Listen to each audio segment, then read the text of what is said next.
These are the worst referee decisions ever made in football history. Starting off, a shot so crazy even the ref didn't know what happened. Liverpool vs. Chelsea in the UEFA Champions League semi-final of 2005 was a clash of titans, where Luis Garcia attempted a shot as soon as the ball flew into the box. And after that, it was all chaos. Penalty, Luis Garcia's in there! Does that cross the line? The Liverpool fans think it has. What a start by Liverpool! Liverpool players didn't stop to see if it was a goal or not. They just celebrated their crucial lead. Doesn't matter what you and I or Chelsea players think, the ref at that time thought the ball crossed the line, so it was a goal. But even a terrible decision as this is nothing compared to this refereeing madness.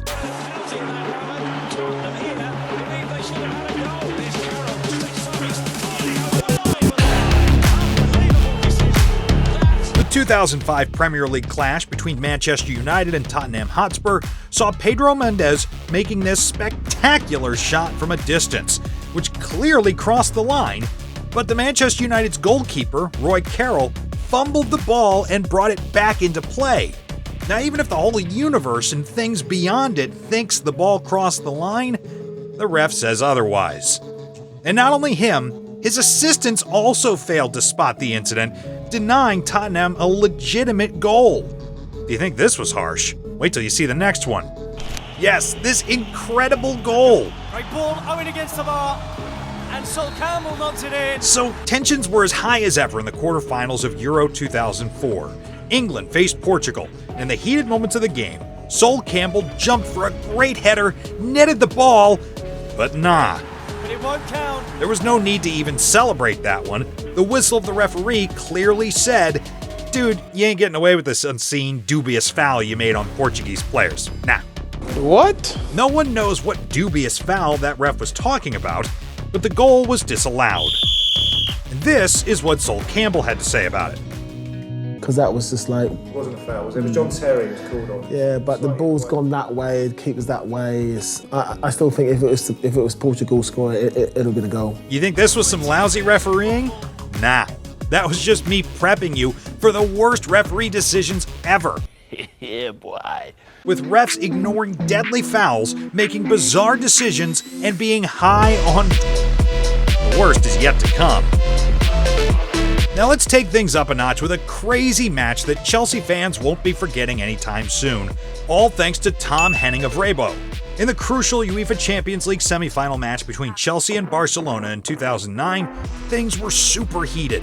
And with this banger in the 9th minute from Michael Essien, Chelsea took the lead, and they kept the lead for a solid 82 minutes, until Andres Iniesta equalized the score. But wait, there's a little twist to the story.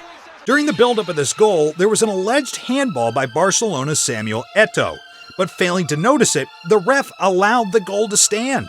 Not only that, at several points in the match, Chelsea players were fouled, but not given penalties. To keep that one in, he was really caught by surprise then. Good play by Malibu, who goes down. Here we think this had... Drogba just smashed. Lampard has helped it through, and Drogba controls. He's gone down, the referee looked at his linesman, and they're gone here. Anelka, is that handball against PK? The referee says no. Does he move hand? Terry, Eto'o broke from him. I lost count of the number of times the ref just wasn't refereeing the match. But Chelsea fans claim that dude robbed them of not one, not two, but 4 well-deserved penalties. Barcelona eventually won the match and moved to the final. Chelsea striker Didier Drogba wasn't having any of it, and famously confronted the referee in a post-match interview. He's going to be... Players have to keep their heads as well. There's no doubt about it. Tom was lucky he was just confronted by an angry striker for his mistakes, and didn't end up in jail for 10 years like our number 3 pick. Before that, let's see a referee decision so bad, it cost a country its place in the final. England was facing Denmark in the Euro 2020 semi-final, with Danish team scoring first with a great free kick by Mikkel Damsgaard.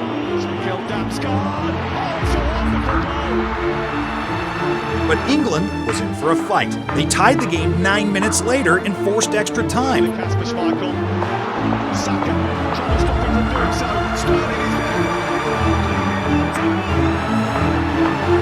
this is where things got a bit spicy.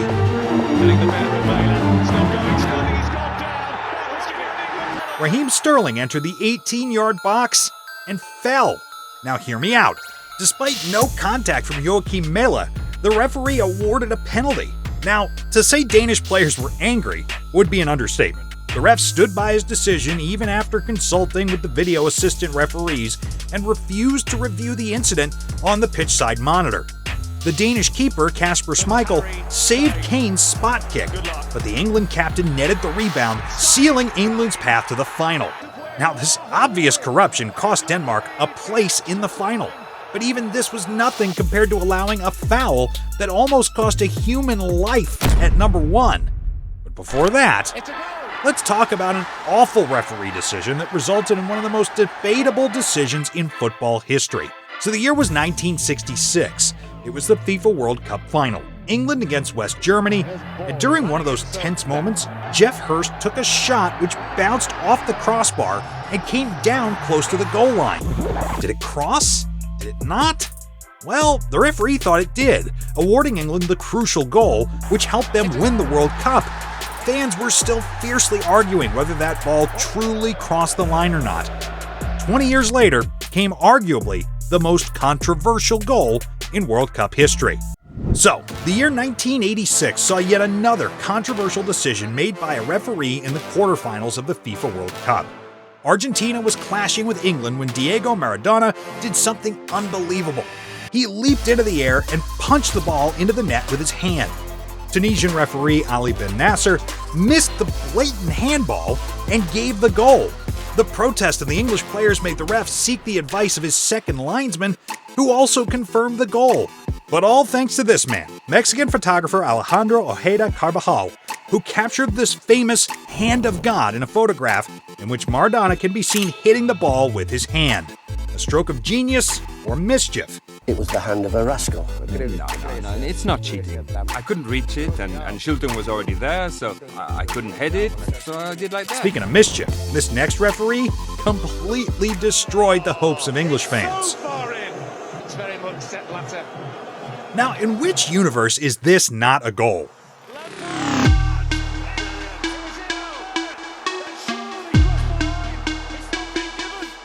Well, if a goal line looks like this, we can positively say it was not a goal. Otherwise, England faced Germany in the 2010 FIFA World Cup, and the English were down 2-1 against the Germans.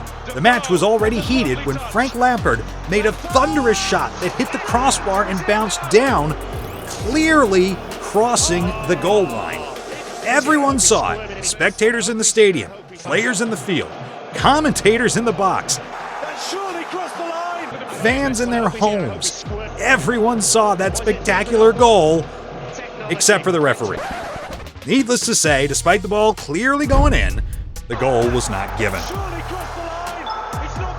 But if you think that was a foul decision-making, wait till you see this blunder that was so bad, the referee cried. Told that he had made a mistake of this magnitude. So what did he do? Well, not much. He just didn't see this. Oh, it's in the net. He's knocked it back to Gallus and it's easy, but... That's a handball, no question about it. Absolutely no question. Yep, but that was no little mistake. In 2009, Ireland was facing France in a crucial World Cup qualifier.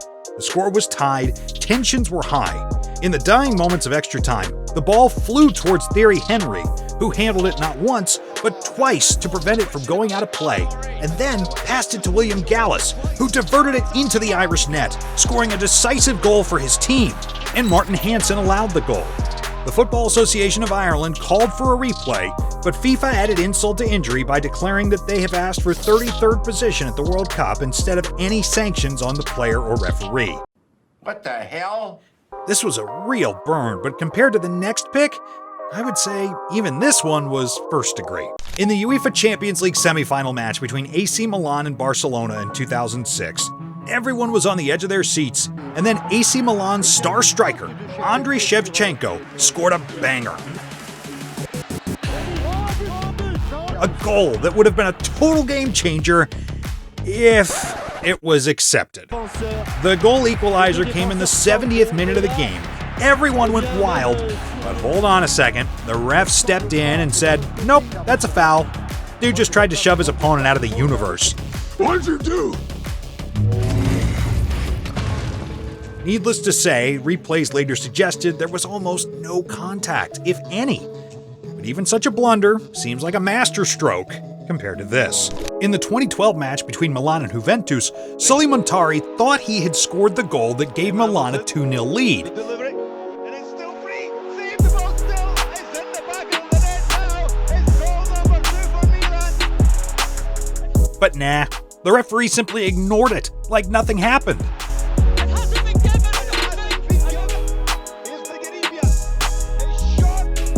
Yes, despite replays clearly showing that the goal was legit, the ref didn't give it.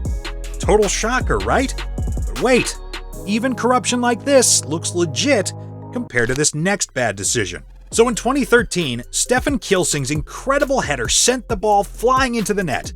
This ball, after it got netted behind the goal line from the side, defied physics, science, and anything that comes in between, until they spotted the hole in the net, which technically meant the goal was illegal. Now, anyone officiating football matches for, let's say, 5 years, he got his FIFA badge in 2005, should know that a ball cannot enter the net defying the laws of physics. Well anyways, Stefan Kilsing's 70th minute header against Hoffenheim was awarded by the match referee Felix Britsch, making it one of the most bizarre goals of modern football. But at least this man was honest with his job, unlike the next one. Yes, before moving to today's top 3 picks, I have this last bit of an insane match officiating for you. So, ever watched a game and thought, something fishy's going on? Well, everyone who watched Robert Heuser definitely thought so, and unfortunately, those suspicions turned out to be spot on. Heuser was a ref in a Germany Cup who got caught red-handed taking a bribe. Dude pocketed 46,000 pounds and a TV set just to mess with a German Cup match between Paderborn and Hamburg. A TV? That's a wild choice of item to take as bribery, but what do I know? So now, Paderborn, the underdogs, were struggling, so Heuser decided to give them a leg up. He awarded them 2 extremely unjustifiable penalties, and even sent off one of Hamburg's players. It was so bad he kinda gave himself in. His little game didn't last long. He got busted, dragged to court, and eventually ended up with a 2-year, 5-month prison sentence.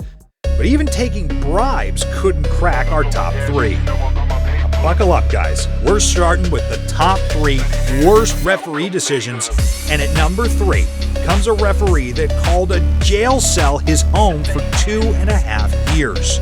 The 2002 FIFA World Cup match in the round of 16, Italy faced South Korea. Italians were blunt, taking a lead with an early goal from Christian Vieri in the 18th minute. Now, South Korea wasn't just going to sit there and let the Italians win. They managed to equalize the game in the 88th minute. The match was pushed into extra time, and then, with a bam, in the 117th minute, South Korea pulled off a stunning goal, securing their spot in the quarterfinals. But the star of the match wasn't any player or fan, it was the referee, Byron Moreno from Ecuador. He made blunder after blunder, and most of them seemed to favor South Korea. There were so many mistakes, I can't even name them all.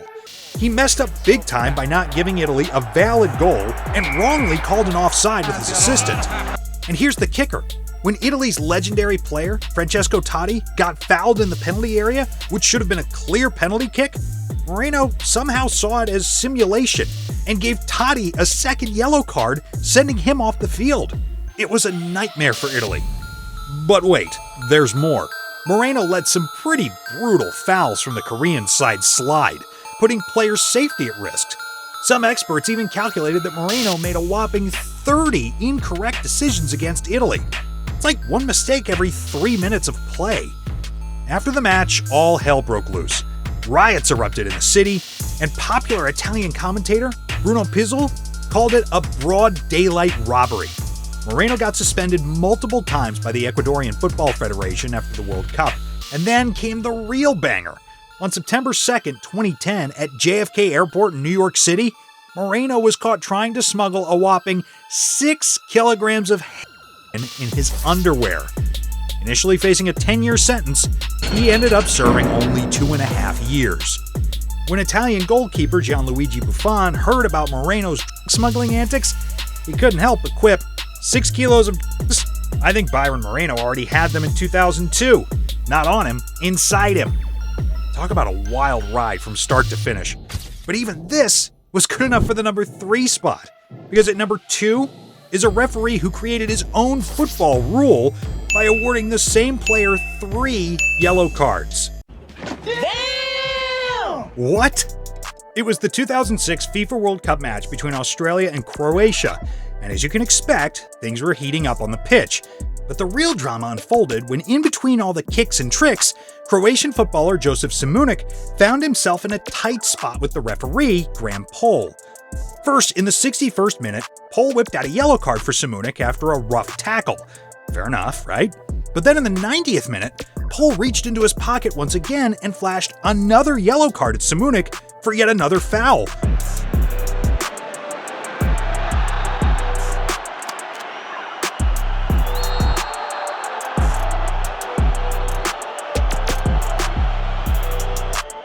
But hey, where's the red card? Did he forget to show it? Well, the simple mistake left Šimunić still playing on the field. And just when you thought it couldn't get any crazier, Šimunić argued and pushed Graham Poll and received a 3rd yellow card. Believe it or not, he managed to survive not 1, not 2, but 3 yellow cards in a single match. But why wasn't he sent off then? Well, it wasn't until after the game that Poll realized his blunder and how it happened. In the interviews conducted afterwards, Poll revealed he placed his name under the wrong team, which was Australia.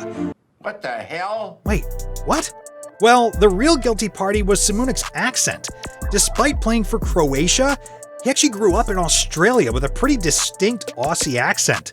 With all the chaos and tension on the field, Poll made a big error.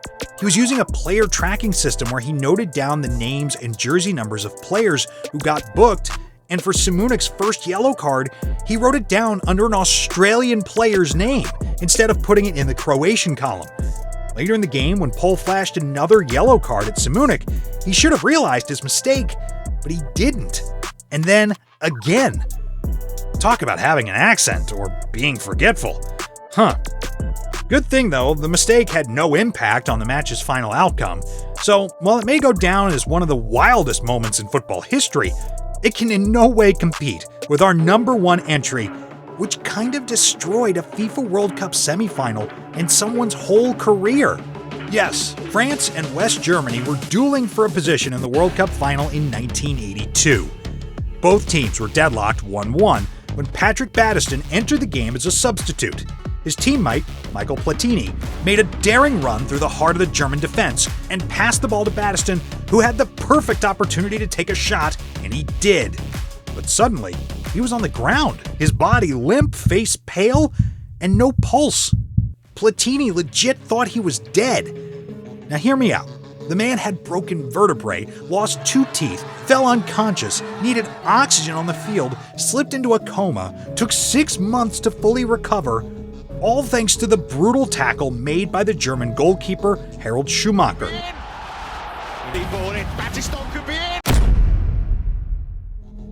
Who raced towards him, twisted his body, and hit his hips right into the Frenchman's face.